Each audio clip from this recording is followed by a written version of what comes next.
Welcome to the channel. If you are learning Spanish, you are in the right place. If you're a GCSE Spanish student, I've got you covered. If you're a beginner or intermediate Spanish student, I've also got you covered.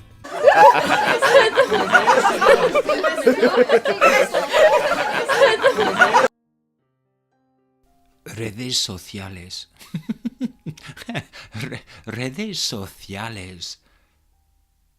¿Entiendes? ¿Entiendes? So let's do a little bit of digging here. Redes sociales, on one level, it means social nets. But of course, la red has now extended into Spanish to mean internet and the social networks. So redes sociales, double meaning. Firstly, the social networks, but secondly, look, these nets are really friendly because they're shaking each other's hands. Boom, boom. Pan duro. Pan duro. Me gusta. So let's dig in again, and it shouldn't take too long. Pan duro, hard bread. And this bread does look a bit hard. Look at those muscles. I wouldn't like to meet him in a dark alley. And of course it's el pan, and for that reason it's duro. So we've got an O on the end because pan is masculine.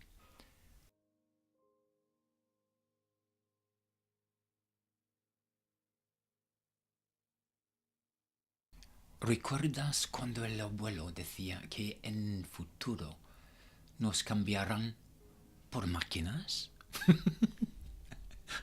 Repito, ¿recuerdas cuando el abuelo decía que en futuro nos cambiarán por máquinas?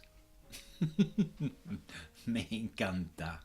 Shall we dig into this one again? Oh, go on, why not? So let's translate that. So the words actually mean, do you remember when grandfather used to tell us that in the future they'd exchange us for machines? And of course what we've got here is a couple of pencils looking at the modern tech equivalents. Yeah, so the pencils have been replaced by machines, hence the joke. Boom, boom.